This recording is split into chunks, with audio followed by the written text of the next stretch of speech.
Bonjour Patrick. Bonjour Philippe. Alors, je voulais parler de tarifs douaniers. C'est Hum, un sujet évidemment très d'actualité. Actualité. Nous avions déjà parlé de tarifs douaniers dans des vidéos précédentes, notamment dans la vidéo, je pense, 28, si je ne me trompe pas, 27-28. Euh, mais je pense que c'est intéressant de revenir un peu sur cette question-là parce que il y a effectivement beaucoup de mauvaise compréhension.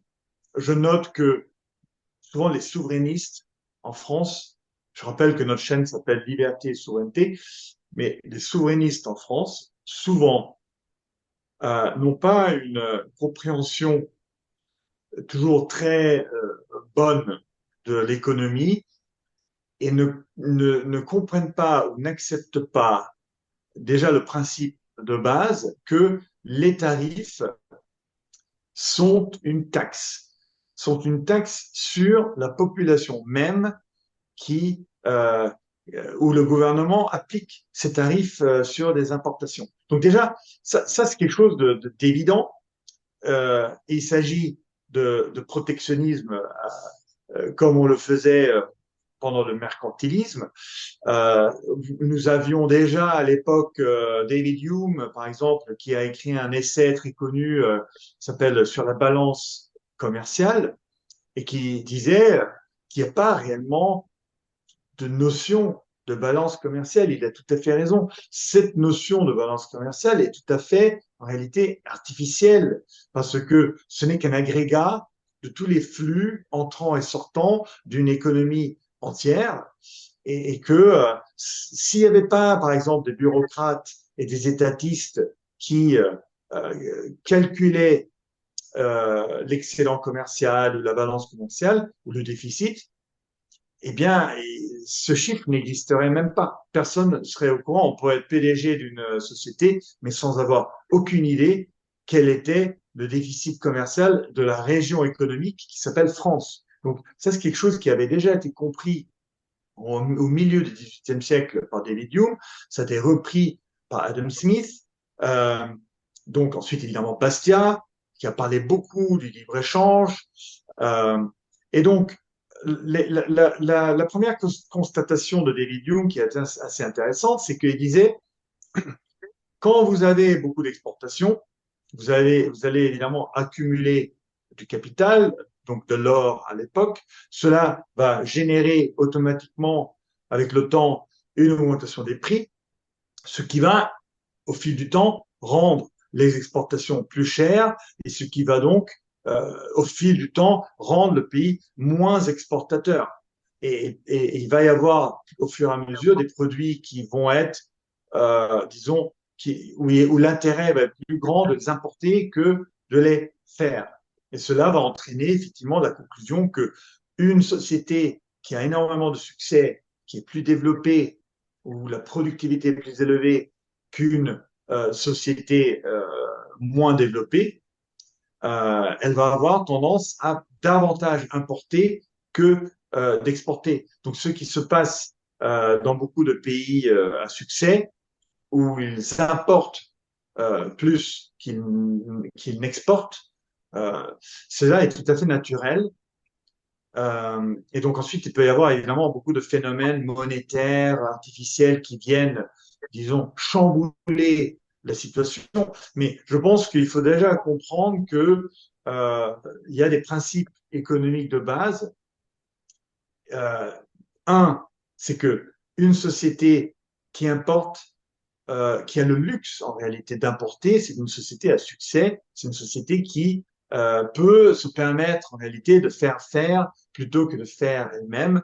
Et c'est là où on se dit aussi que cette volonté du président américain de vouloir à tout prix réindustrialiser, euh, on la comprend pas trop quand on regarde dans ce sens-là, parce que réindustrialiser euh, et avoir de la manufacture juste pour avoir des manufactures, ça n'a aucun sens d'un point de vue économique. Cela peut avoir un sens uniquement dans le cadre, par exemple, de compétition géopolitique. On pense à la Chine. Ça peut avoir un sens, par exemple, d'un point de vue de patriotisme, de sentiment national, nous devons être présents dans tous les secteurs, le secteur primaire, le secteur secondaire, le secteur tertiaire. Pourquoi pas? Mais ça n'a rien à voir avec de la logique économique. Donc, je pense qu'il y a beaucoup de mauvaise compréhension à ce sujet, et c'est pour ça que je voulais aborder un petit peu ce thème avec toi. Oui, tu as dit quelque chose qui est très intéressant. Tu as parlé des mercantilistes. C'est exactement ça. Je ne pense pas, peut-être que je me trompe, je ne pense pas que Donald Trump soit un libéral.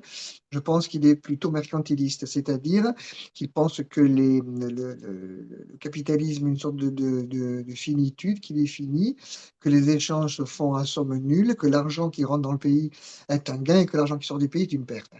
Je pense que c'est une erreur. Je pense que tu l'as aussi dit que ce sont les personnes qui échangent, ce sont les individus qui échangent, ce ne sont pas les États. Ce sont les individus qui échangent et pour Bastia, n'importe quel individu est libre d'échanger sa propriété, condition qu'elle était légalement acquise, évidemment, en respectant les droits naturels des uns et des autres, avec qui il veut sur la planète. Alors, tu as dit que le protectionnisme appauvrissait les gens, c'est exact aussi, le libre-échange profite aux consommateurs. Le protectionnisme détruit de la valeur parce que, si on prend un exemple, un service qui vaut 100, qui est échangé aux États-Unis, pour ne pas le citer, il va être échangé à 110, voire 110 plus 34, etc. Donc, à la fin, il sera à 144. Mais ce 44, c'est de la destruction de valeur parce que ce 44 aurait été disponible ailleurs pour faire fonctionner le commerce ou la vie de la société, mais il va être mangé en quelque sorte par un service qui est passé de 100 à 144. Donc il y a une destruction de valeur et ça, évidemment, ça nuit aux consommateurs. Je suis d'accord avec toi aussi sur le fait que l'industrialisation d'un pays, c'est important dans le contexte que nous vivons, qui est un contexte politico-économique. C'est-à-dire que à partir du moment où les États utilisent le commerce comme une arme, les États qui veulent se défendre doivent garder une autonomie industrielle, commerciale et productive.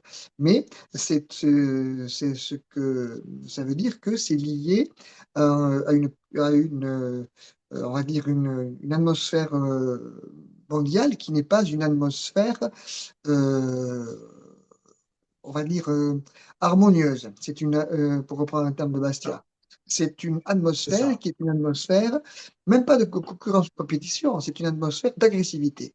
Et donc, les pays ou les empires, maintenant, l'Empire britannique, je trouve britannique, lapsus, l'Empire américain ou l'Empire chinois ou l'Empire européen qui essaie de faire quelque chose, les empires ont des politiques agressives. Ces politiques agressives qu'ils vont, entre guillemets, comme ils disent, sanctionner leurs adversaires. Mais une sanction, c'est un acte de guerre, hein, guerre économique ou guerre, c'est un acte de guerre. Hein. Donc, ces sanctions vont inciter les autres pays à se défendre, ou à se protéger. Ils peuvent se défendre en développant, par exemple, puis tu parlais de l'industrie, en développant la capacité industrielle, ce qui est, dans le contexte actuel, quelque chose qui est parfaitement défendable. Ce qu'il faut savoir aussi, c'est que si les pays, bon, on va dire le pays, pas les grands empires, mais si les pays comme la France, la nation française, la patrie française, pour reprendre le terme qui a été utilisé, mais la vraie patrie, hein, le vrai pays, si ce pays veut être compétitif sur la scène internationale, la première chose qu'il a à faire, c'est d'enlever toutes les normes, tous les décrets, toutes les lois, tous les impôts qui paralysent et entravent l'entreprise et les Français.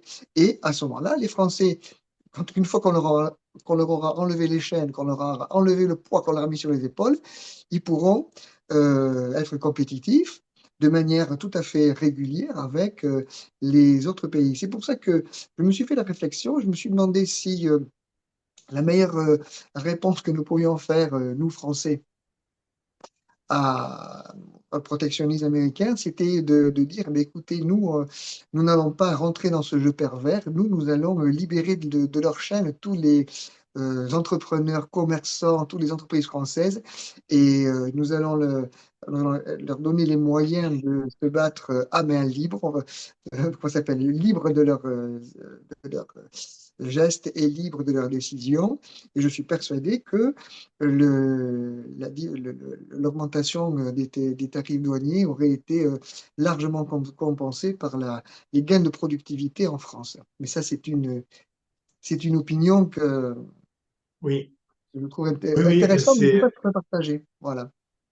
oui, ben c'est exactement au point auquel je voulais venir, hein, c'est que en réalité, beaucoup de pays euh, ont des coûts et des coûts sous forme de réglementation et des coûts fiscaux tellement élevés, c'est le cas de la France par exemple, qu'elle souhaite se protéger ou protéger ses entreprises, protéger ses secteurs parce qu'elle n'est pas capable de faire concurrence sur le marché international. Donc on essaie de justifier ce protectionnisme, mais on n'explique jamais que, en fait, c'est parce que l'État rend la vie pratiquement impossible pour les sociétés dans le pays et que donc elles n'arrivent pas à être compétitives. Donc il faut créer une barrière autour de ces sociétés. Et c'est pour ça que je dis souvent que le socialisme est souvent très lié au nationalisme. C'est-à-dire qu'il faut privilégier, et c'est pour ça que ça fait peur, puisque on parle de national-socialisme, hein, parce que le socialisme a cette tendance, parce que dans le socialisme, si on va avoir un État social aussi développé, il faut justement le restreindre et ne pas disons, le rendre disponible à des personnes qui viennent de l'étranger. C'est-à-dire qu'il faut, dans ce cas, une limitation sérieuse de l'immigration. Et de la même manière, il faut ériger des murailles autour de la nation parce que, justement, la vie d'une entreprise dans un régime socialiste est tellement compliquée qu'elle est incapable de concurrencer les entreprises étrangères. Soit elles n'arrivent pas à vendre à l'étranger parce que ces produits, même si elles sont de bonne qualité, vont être beaucoup trop chers, soit le pays ne veut pas accepter l'investissement étranger parce que cela va créer de la concurrence qui n'est pas désirable par certains secteurs. Et donc, ceci est évidemment extrêmement pervers et nous sommes pour le libre-échange parce que tout simplement le libre-échange et disons la destruction justement de ces différentes barrières font que la prospérité, la paix peuvent régner.